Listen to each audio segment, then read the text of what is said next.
कौन कहता है आसमां में सुराग नहीं है, कौन कहता है आसमां में सुराग नहीं है, एक पत्थर तो तबीयत से उछालो यारो। हेलो, स्वागत है आपका मेरे YouTube channel future with Ashutosh में।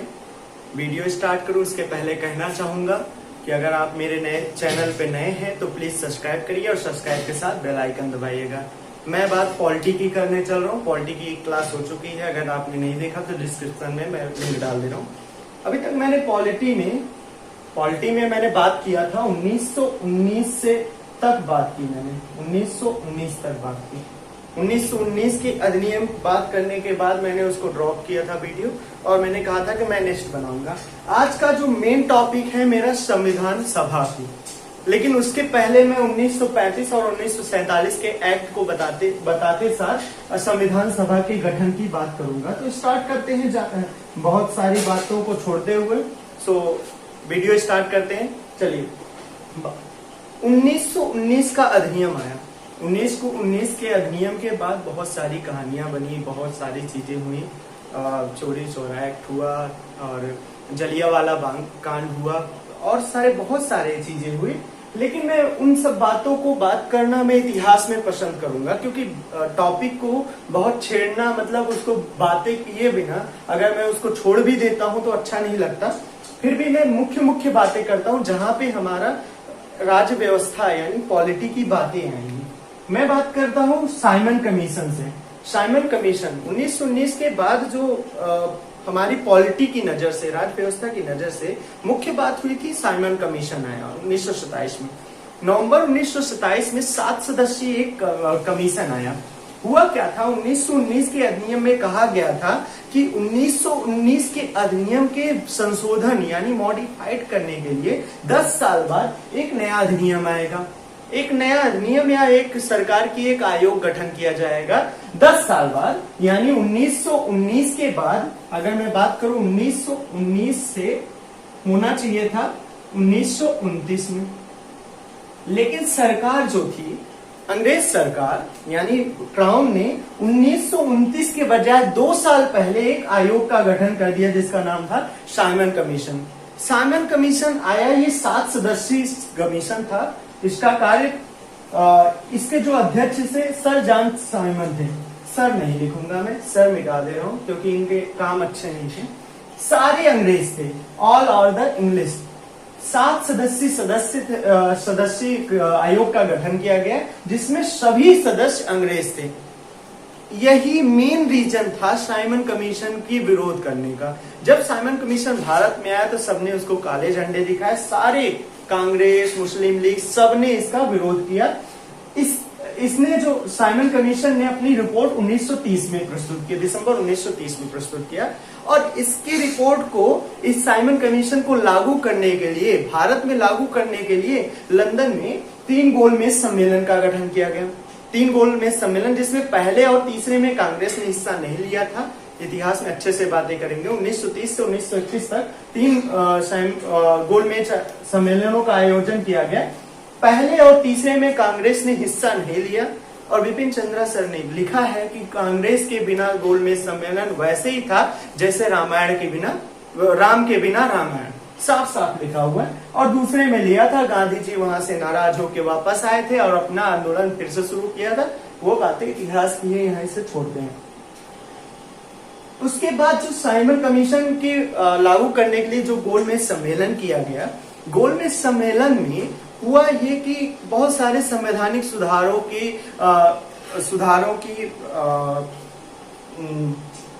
का सुझाव दिया गया, जिसको संवैधानिक सुधारों का श्वेत पत्र नामक पत्र में लिखा गया। पत्र नामक एक चार्टर बनाया गया।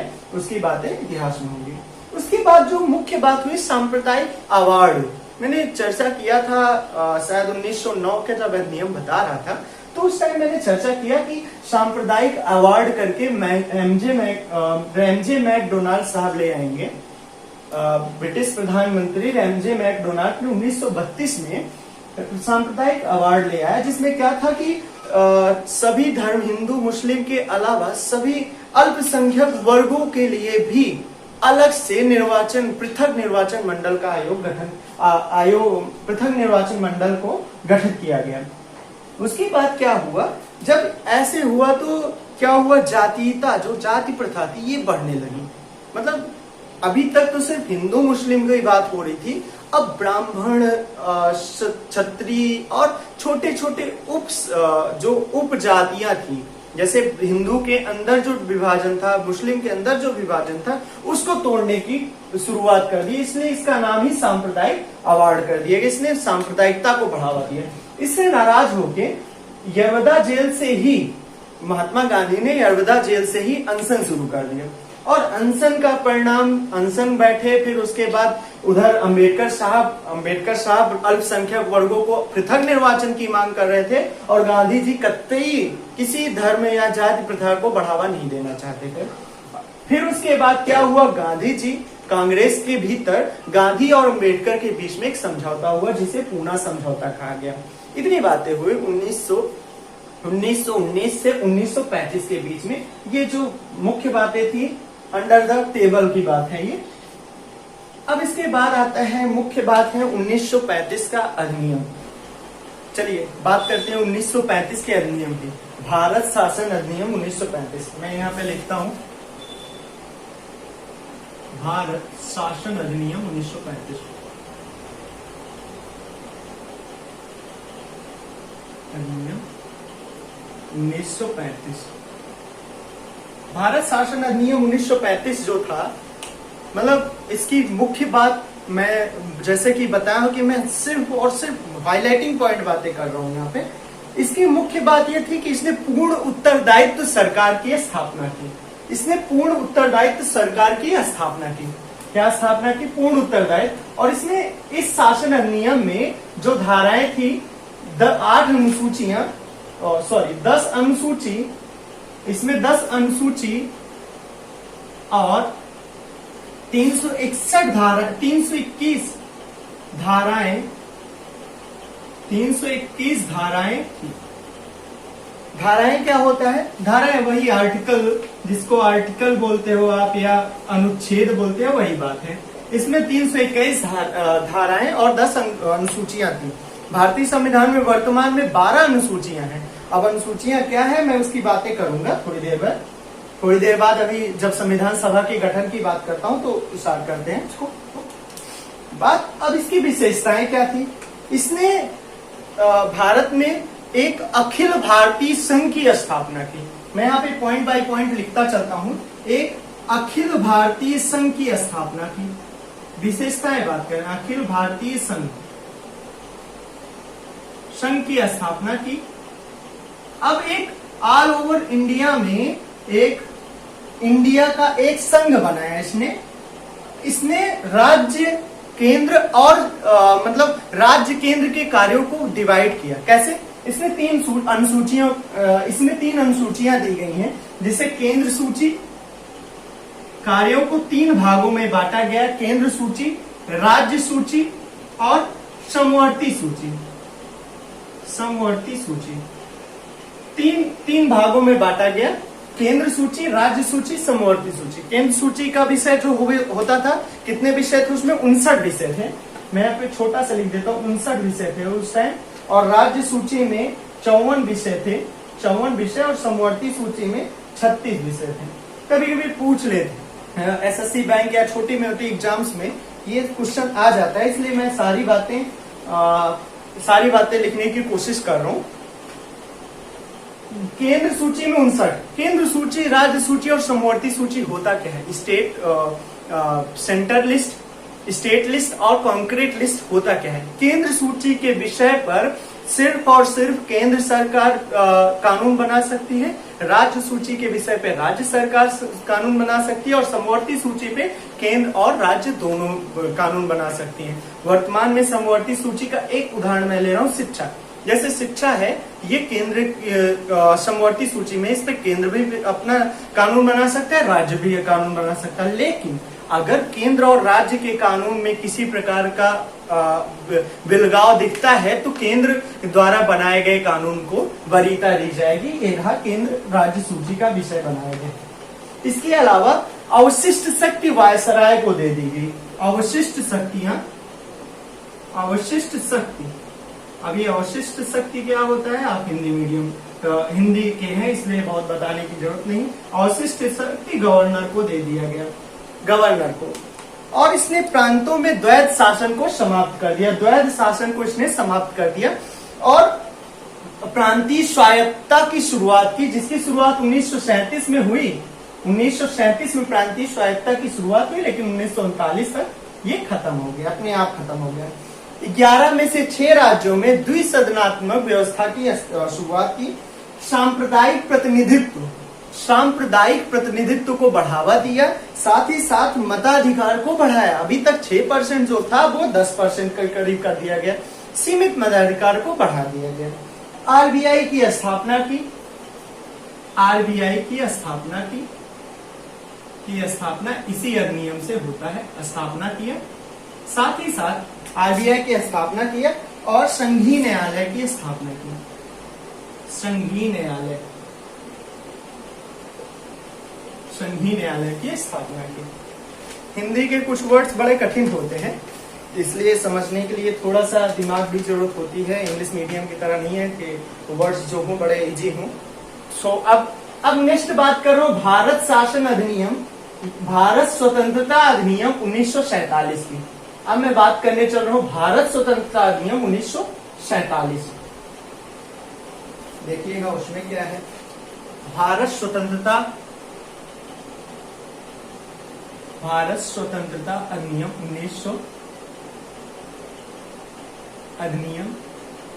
1947 की। ये हमारे जो अभी ऐतिहासिक पृष्ठभूमि की पहली लेक्चर मैंने डाला था, पहला वीडियो पहला चैप्टर है। ऐतिहासिक पृष्ठभूमि जो बनाने की कोशिश कर रहा हूँ, भूमिका कहो इस लेक्चर का, पूरे पॉलिटी के मैं भूमिका बनाने की जो कोशिश कर रहा हूँ, इसी अधिनियम के साथ मैं उसको समाप्त करके अब संविधान सभा की बात करूँ। ये लास्ट एक्ट है जिसके बारे में मैं पॉलिटी में करूंगा। इसके बाद सारी बातें अब संविधान के अनुसार होगी। इसके बाद सारी बातें अब संविधान से होगी। भारत स्वतंत्रता अधिनियम 1947, जैसा कि आप जानते ही हो 1947 में भारत आजाद हो गया, इसलिए इसका नाम भारत स्वतंत्रता अधिनियम रखा गया। हुआ क्या था, 20 फरवरी 1947 को 20 फरवरी 1947 को ब्रिटिश पीएम क्लीमेंट एटली जो थे, उन्होंने घोषणा किया कि हम 30 जून 1947 के पहले भारत को पूरी तरह छोड़ देंगे। सच बात ये थी, ये तो सिर्फ कहने की बात है। 20 फरवरी 1947 को ब्रिटिश प्रधानमंत्री की घोषणा करने के पीछे रीजन ये था क्योंकि 2 युद्ध लड़ चुका था ब्रिटेन। दोनों युद्ध ने भले ब्रिटेन जीता, लेकिन दोनों युद्ध ने ब्रिटेन को, ब्रिटिश राज्य को पूरी तरह ध्वस्त कर दिया। उसने उपनिवेशवाद को पूरी तरह नकार दिया। अब सभी राज्य स्वतंत्र होने लगे। अमेरिका सबको स्वतंत्र कराने के पीछे लगा हुआ था क्योंकि अगर मैं थोड़ी सी आगे की बात, इतिहास की बातें रिलेट करने की कोशिश कर रहा हूँ, यूएसए जो था वो आजाद था। यूएसए अब चाहता था कि भारत और चीन जैसे राज्य ब्रिटेन के उपनिवेश ना रहे, उपनिवेश ना रहे,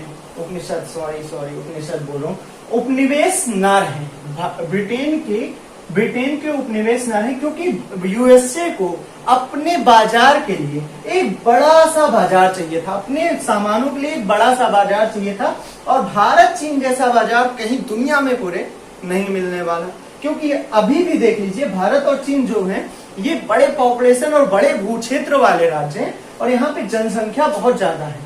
सामान की बिक्री बहुत ज्यादा होती। कोई भी सामान, कोई भी अंतरराष्ट्रीय कंपनी अगर स्टेबल करना चाहती ग्लोबल फील्ड में तो वो इन्हीं दोनों देशों का नाम लेती है। चीन तो मतलब पूरी तरह अब क्या कर रहा है, कैसे कर रहा है, ये तो आप जान रहे हो। चीन की छोड़ दीजिए, चीन ने तो आधिपत्य जमा रखा है आधे से ज्यादा, लेकिन भारत पे अभी भी सबकी नजर है बाजार बनाने के लिए। अब भारत जो है ये विश्व गुरु बन सकता है, विश्व गुरु बन सकता है। ये कैसे बनेगा, ये आईआर और हिस्ट्री की आईआर में बातें होंगी। फिलहाल मैं ये बातें कर रहा हूँ कि अब 20 फरवरी 1947 को कंडीशन ये हो गई थी कि ब्रिटिश जो इंग्लैंड था, ब्रिटेन था, वो इतना शक्तिशाली नहीं रह गया कि वो इतने बड़े देश में शासन कर सके। इसलिए उसने 20 फरवरी 1947 को एक घोषणा की कि अब मैं 30 जून 1947 के पहले भारत में अपने शासन को हटा लूंगा। इतना हुआ और उसके बाद कई चीजें हुई। इधर ऐसे नहीं दे रहे हैं कि फ्री में, मुफ्त में दे रहे हैं। इधर जो हमारे स्वतंत्रता सेनानी थे और जो महापुरुष लोग थे वो अपनी लड़ाई लड़ रहे थे। इसलिए अब ब्रिटेन के प्रधानमंत्री की इतनी हिम्मत नहीं थी कि अब वो भारत पर शासन कर सके। अब वो चाहते थे कि भारत जल्दी से जल्दी उससे अपना अधिकार हटा ले। हुआ क्या, अब मैं बात कर रहा हूँ सीधे 3 जून 1947 को। 3 जून 1947 को माउंटबेटन जब आए भारत आए थे माउंटबेटन, लॉर्ड माउंटबेटन, उन्होंने 3 जून 1947 के भारत विभाजन की स्वीकृति दे दी कि भारत 2 टुकड़े में होगा, भारत और पाकिस्तान बनेगा। और उसी के साथ अधिनियम की शुरुआत हुई। इस अधिनियम की जो मुख्य बातें हैं मैं उसकी बातें करना चाह रहा हूँ। इस अधिनियम में क्या क्या मुख्य बातें हैं, विशेषताएं। पहला, 15 अगस्त 1947 को भारत को पूर्णतः स्वतंत्र कर दिया जाएगा, ब्रिटिश आधिपत्य को हटा लिया जाएगा। 15 अगस्त 1947 को भारत को स्वतंत्र और संप्रभु राष्ट्र बना दिया जाएगा। स्वतंत्र और संप्रभु राष्ट्र बना दिया जाएगा। संप्रभु राष्ट्र बना दिया जाएगा।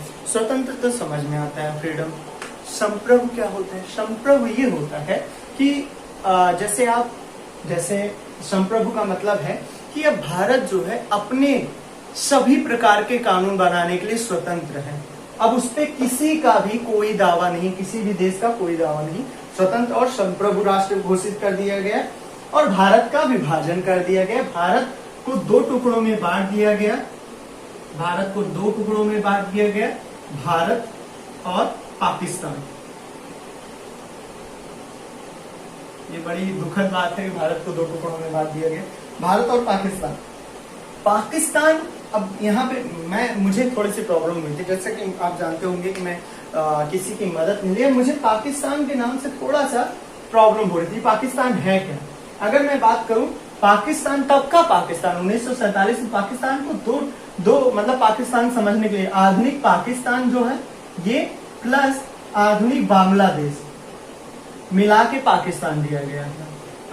आधुनिक बांग्लादेश मिला के पाकिस्तान दिया गया था, जो कि 1947 में बांग्लादेश अलग, 1971 में अलग बांग्लादेश बना। इसके पहले बांग्लादेश को पूर्वी पाकिस्तान के नाम से जाना जाता था। ये बातें अक्सर किताबों में नहीं लिखी जाती, बहुत कॉमन सी बात है, लेकिन समझने में बहुत टाइम लग जाता है। अब मैं बातें कर रहा हूँ, इसको मिटा रहे हैं।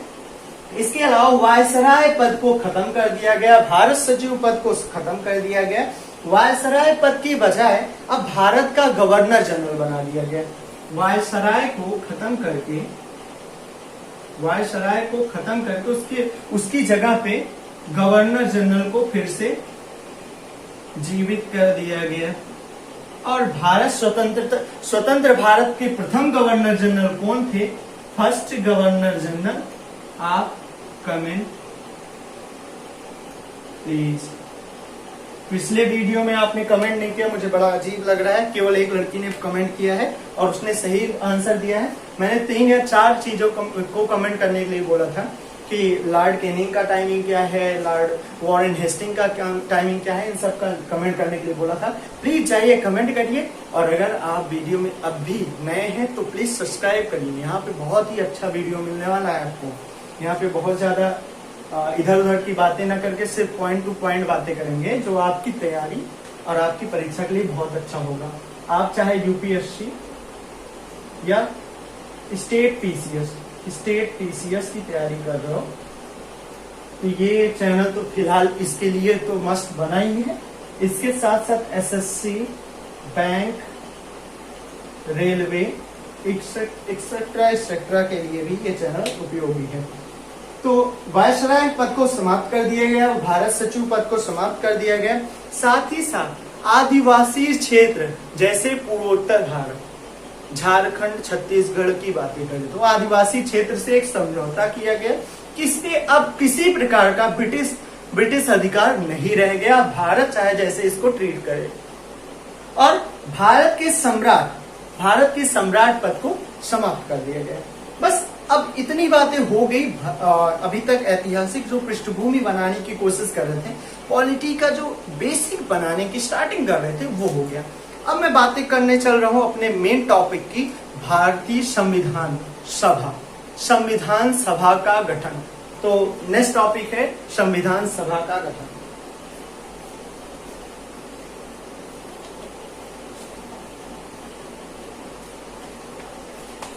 संविधान सभा, मैं सीधे लिख रहा हूं संविधान सभा।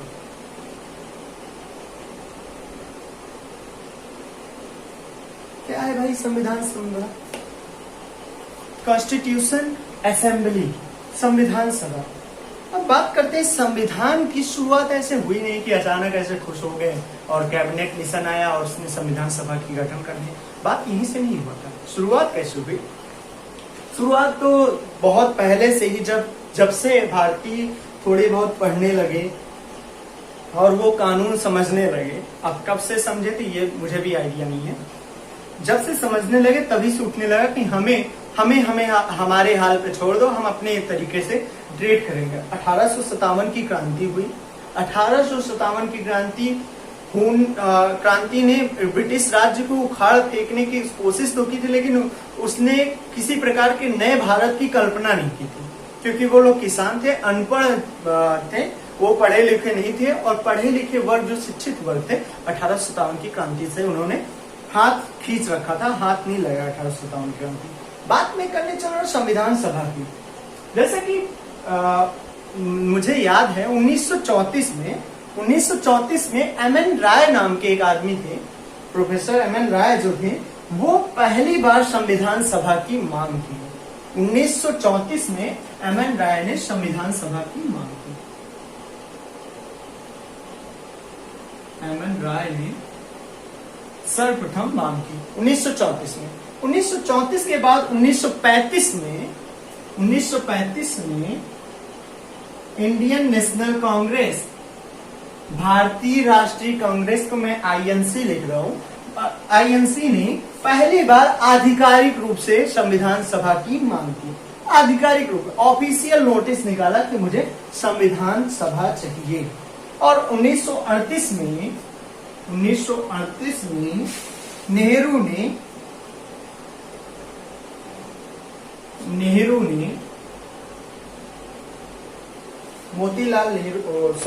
जवाहरलाल नेहरू ने वयस्क मताधिकार के आधार पर संविधान सभा के सदस्यों के चुनाव की मांग की।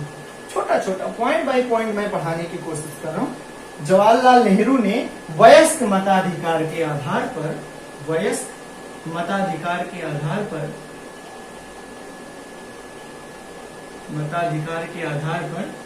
संविधान सभा के सदस्यों के चुनने की बात कही। 1940 में, अब सीधे मैं 1940 पहुंच रहा हूं।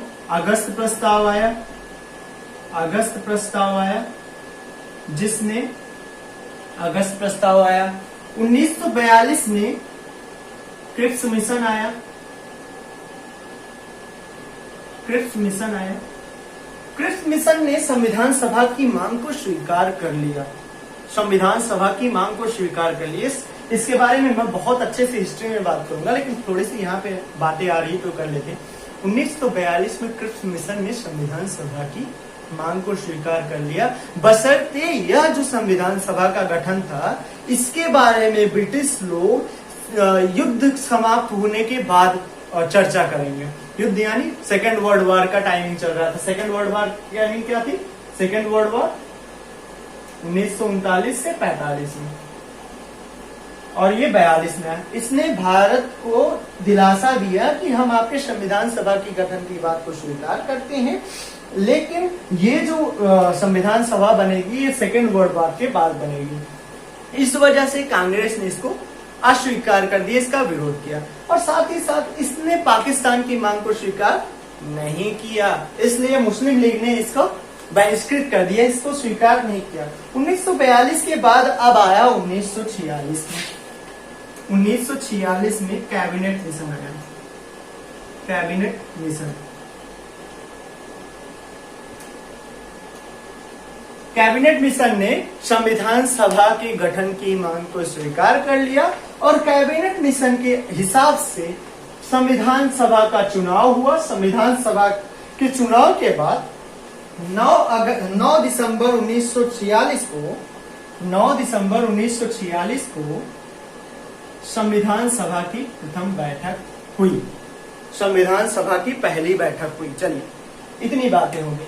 अब फिर से मैं दोहरा देता हूं, 1934 में एम.एन. राय ने पहली बार मांग किया और 1935 में कांग्रेस ने ऑफिशियल रूप से संविधान सभा की मांग की और जवाहरलाल नेहरू ने 1938 में वयस्क मताधिकार के आधार पर इनके सदस्यों के चुनाव की बात कही और 1940 में अगस्त प्रस्ताव आता है और 1942 में कमिश्न ने मान तो लिया संविधान सभा का, लेकिन युद्ध के बाद माना और पाकिस्तान की मांग को अस्वीकार कर दिया। लेकिन 1946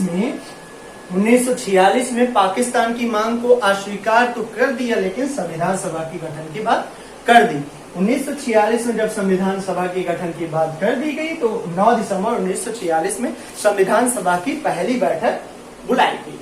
चलिए, इतनी बातें हो गई। अब संविधान सभा के बारे में थोड़ा सा देख लेते हैं। चलिए, 1946 में कैबिनेट मिशन आया, उसके हिसाब से संविधान सभा का गठन किया गया। संविधान सभा का गठन नवंबर 1946 में किया गया। नवंबर 1946 में किया गया, ये 9 मैंने गलत लिख दिया है, नवंबर 1946 में किया गया। लेकिन इसका चुनाव जो था, चुनाव जुलाई अगस्त 1946 में ही किया गया था, लेकिन गठन नवंबर 1946 में किया गया और पहली सभा जो बैठी थी 9 दिसंबर 1946 में। ये अक्सर हर परीक्षा में पूछा गया, आईएएस में भी 9 दिसंबर की पूछ लिया कब बैठा था पहली सभा। पीसीएस ने भी पूछा है, कई पीसीएस ने पूछा है, स्टेट पीसीएस कई सारे पूछे हैं, एसएससी बैंक तो पूछते ही रहते हैं, उनका तो फेवरेट क्वेश्चन है, एकदम 30 मार्क का क्वेश्चन है, चाहे जब पूछ सकते हैं। आ जाते हैं ऐसे छोटे मोटे क्वेश्चन आ जाते हैं। चुनाव जुलाई अगस्त 1946 में होते, इसमें कुल सदस्य 389 थे, 389 सदस्य थे। 389 सदस्यों में से 298 ब्रिटिश भारत के प्रतिनिधि थे और 93 देसी रियासत से थे। 93 सदस्य देसी रियासत से थे। लेकिन ये जो देसी रियासत के सदस्य थे, हालांकि पूरी तरह भर नहीं पाए थे, क्योंकि वो लोग इंटरेस्ट ही नहीं लेते हैं, क्योंकि उनको कोई मतलब नहीं था भारत के संविधान बने या ना बने, भारत में कैसा शासन चल रहा है कोई मतलब नहीं, उनको पेंशन देते थे अंग्रेज तो उसी में खुश थे। ये वही देसी लोग हैं, ये वही राजा महाराजा लोग हैं जो 1857 में भी ब्रिटिश अंग्रेजों का साथ दिया था और आज भी यानी 1947 में भी वो भारत की सरकार का साथ नहीं दे रहे खुल के। इसलिए 93 में से बहुत सारी सीटें खाली रह गई क्योंकि ये लोग इंटरेस्टेड नहीं थे।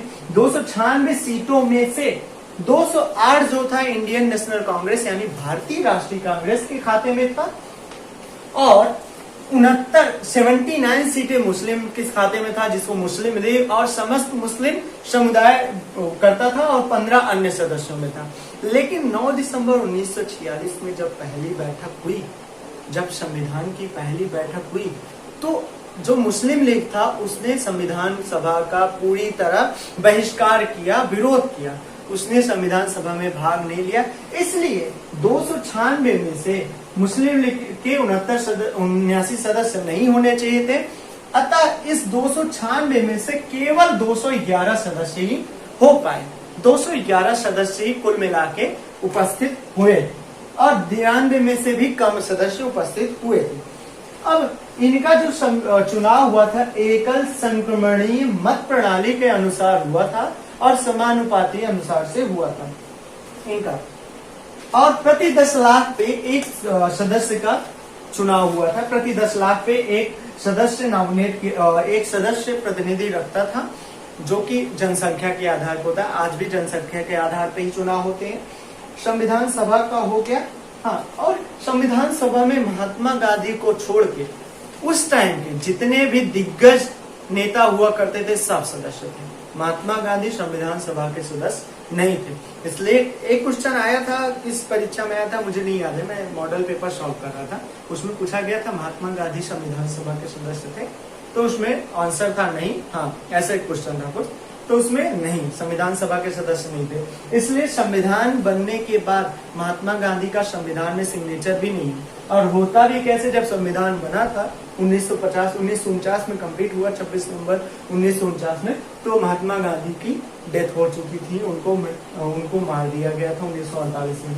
इसलिए उनके सिग्नेचर दो कारणों से नहीं थे, एक तो संविधान सभा के सदस्य नहीं थे, दूसरी बात वो उस टाइम पे जिंदा नहीं थे। और 211 लोग मैंने बता दिया।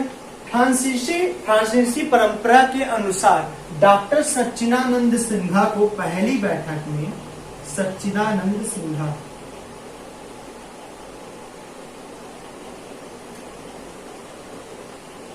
फ्रांसीसी परंपरा के अनुसार सबसे वरिष्ठ नागरिक जो थे, वरिष्ठ सदस्य डॉक्टर सच्चिदानंद सिन्हा को अस्थायी सदस्य चुन लिया गया। कब? 9 दिसंबर 1946 को। अगली बैठक जब हुई 11 दिसंबर 1946 को, संविधान सभा का अध्यक्ष जो अस्थायी अध्यक्ष चुना गया वो थे डॉक्टर राजेंद्र प्रसाद। डॉक्टर राजेंद्र प्रसाद को अस्थायी सदस्य चुना गया। और उपाध्यक्ष के नाम पे दो उपाध्यक्ष थे, उनके नाम मैं यहाँ पे लिख रहा हूँ। उपाध्यक्ष थे डॉक्टर एच.सी. मुखर्जी और एच.सी. मुखर्जी, और क्या था, वी.टी. कृष्णामाचारी।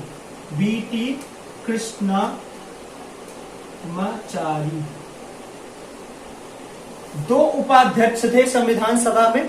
अब संविधान सभा जो थी वो क्या थी? संविधान सभा के दो कार्य थे। 1946 के बाद 1946 थोड़ी सी बातें आगे की कर लेते हैं। संविधान सभा का कार्य, संविधान सभा का मुख्य कार्य क्या था? भारत के लिए एक संविधान बनाना, एक कॉन्स्टिट्यूशन बनाना, जिसके आधार पर पूरे भारतीय क्षेत्र को शासित किया जा सके। और दूसरा कार्य 1947 में जब 15 अगस्त 1947 को भारत आजाद हुआ, तो संविधान सभा का एक और कार्य हो गया। पहली बात भारत के लिए संविधान बनाना, दूसरा भारत के शासन को बराबर मेंटेन करने के लिए संसद का कार्य करना। भारत के संविधान को बनाना और संसद की तरह कार्य करना, इसका संविधान सभा का दो कार्य हुआ करता था। अब बात हुई, अब 13 दिसंबर 1946 की बात करते हैं। अब चलते हैं नेक्स्ट टॉपिक पे, नेक्स्ट पॉइंट पे। इसमें 13 दिसंबर 1946 को जवाहरलाल नेहरू, जानते ही हैं जवाहरलाल नेहरू एक प्रखर वक्ता थे और बड़े ही अच्छे वक्ता थे। 13 दिसंबर 1946 में संविधान सभा की बैठक चल रही थी। उसमें बीच में जवाहरलाल नेहरू जी खड़े होते हैं और उन्होंने बोला कि मैं एक उद्देश्य प्रस्ताव रखना चाहता हूँ। भारतीय संविधान की रूपरेखा रखने के लिए मैं एक उद्देश्य प्रस्ताव रखना चाहता हूँ, जिसको प्रस्तावना बोलते हैं। उन्होंने 13 दिसंबर 1946 को उद्देश्य प्रस्ताव रखा, जिसको भारतीय संविधान का दर्शन और ढांचा बताया।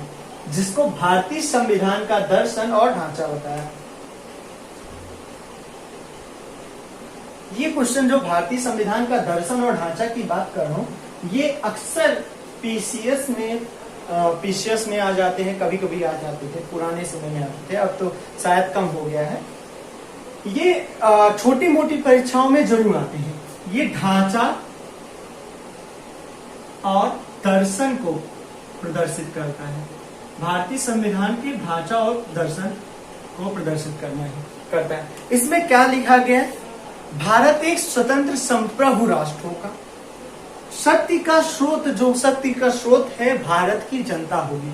अब भी भारतीय संविधान में एक चीज जान लीजिएगा, भारत में समस्त शक्तियों का जो स्रोत है भारतीय जनता है, यानी आप और हम हैं। जैसे आप और हम मिलकर एक फ्यूचर विथ आशुतोष की टीम बना रहे हैं, एक अच्छी टीम बना रहे हैं जिसमें पढ़ने लिखने की बातें हो रही हैं, जिसमें मैं आशुतोष पांडे फ्यूचर विद आशुतोष नाम का चैनल चला रहा हूँ और आप मेरे सब्सक्राइबर हो, और ज्यादा से ज्यादा शेयर करिए। वैसे भारतीय संविधान के उद्देश्य में क्या लिखा गया है कि भारत एक स्वतंत्र संप्रभु राष्ट्र होगा, सत्य की स्रोत भारतीय जनता होगी, न्याय, सामाजिक, आर्थिक, राजनीतिक स्वतंत्रता, सुरक्षा, अवसर की समता, विधि के समक्ष समता, विचार और अभिव्यक्ति, विश्वास, भ्रमण और संगठन की स्वतंत्रता इत्यादि इत्यादि आप प्रस्तावना पढ़ सकते हैं के बारे में बताया गया। भारतीय संविधान इस चीजों को प्रदर्शित करेगा और इस प्रस्ताव को 22 जनवरी 1947 को सर्वसम्मत से एक्सेप्ट कर लिया गया उद्देश्य प्रस्ताव। अब मैं थोड़ी सी बातें पुराने में करना चाहूंगा कि भारतीय संविधान में कहां से क्या क्या आया है। 1947 से भारतीय संविधान को क्या मिला है? 1947 का जो अधिनियम था उसने भारतीय संविधान को क्या दिया? 1947 के अधिनियम ने भारतीय संविधान को संप्रभु निकाय बनाया।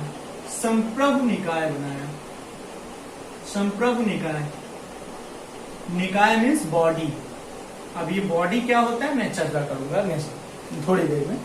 संविधान सभा अब एक विधायिका की तरह कार्य करेगी, विधायिका बन गई, जो एक नियम बनाएगी, एक संविधान बनाएगी, नियम कानून से सबसे ऊपर एक संविधान बनाएगी। जब ये संविधान, अभी मैंने बात की संविधान सभा 2 कार्य करती है। जब संविधान सभा संसद के रूप में कार्य करती थी तो इसके अध्यक्ष हुआ करते थे जीवी मावंकलन, और जब संविधान सभा के रूप में कार्य करती थी तो इसके अध्यक्ष हुआ करते थे डॉक्टर राजेंद्र प्रसाद। मुस्लिम लीग पूरी तरह अलग हो गई थी, संविधान सभा में नहीं भाग लिया था, और 1947 के बाद पाकिस्तान को अलग करके पाकिस्तान की एक अलग संविधान सभा की गठन की गई। उसकी बात हो गई। संविधान सभा में कुछ बातें हुई थी, जैसे 22 जुलाई 1947 को भारतीय राष्ट्रीय ध्वज 22 जुलाई 1947 को एक्सेप्ट किया गया, और 24 जनवरी 1950 को राष्ट्रगान को एक्सेप्ट किया गया। 24 जनवरी 1950 को राष्ट्रगान और राष्ट्रगीत दोनों को एक्सेप्ट किया गया था, और 24 जनवरी 1950 को भारत ने पहले राष्ट्रपति के रूप में डॉक्टर राजेंद्र प्रसाद को एक्सेप्ट किया। अब 26 जनवरी 1950 को संविधान लागू कर दिया गया। संविधान को बनने में जो समय लगा था 2 साल 11 माह 18 दिन, 2 साल 11 माह 18 दिन का समय लगा था। मैं बहुत ज्यादा बातें नहीं कर रहा हूँ, बहुत ज्यादा बढ़ा के छोटा लेक्चर बनाने की कोशिश कर रहा हूँ, और छोटे से जिससे आपको काम भर की चीजें मिल जाए, जितना क्वेश्चन आते हैं। और इसको कुल बनाने में 64 लाख रुपए का खर्चा आया था। 64 लाख रुपए का खर्चा आया था संविधान को बनाने में, और लगभग 60 देशों के संविधान को अवलोकन करने के बाद भारतीय संविधान को बनाया गया था। अब कुछ बातें हैं, जैसे कि मैं यहाँ पे एक आपको वो दिखा रहा हूँ, एक तालिका दिखा रहा हूँ, जिससे आप देख सकते हो, फिर भी मैं बोल रहा हूँ। संघ शक्ति का समिति के जो अध्यक्ष थे डॉक्टर जवाहरलाल नेहरू, संघीय संविधान समिति के अध्यक्ष नेहरू ही थे। प्रांतीय संविधान समिति के अध्यक्ष डॉक्टर सरदार पटेल थे। प्रारूप समिति के अध्यक्ष डॉक्टर अंबेडकर थे। संचालन समिति डॉक्टर राजेंद्र प्रसाद। प्रारूप समिति सबसे इंपॉर्टेंट समिति है, जिसने संविधान के मेन पॉइंट को, मेन जो कहते हैं उसका बॉडी बनाने का, संविधान का, इसमें डॉक्टर अंबेडकर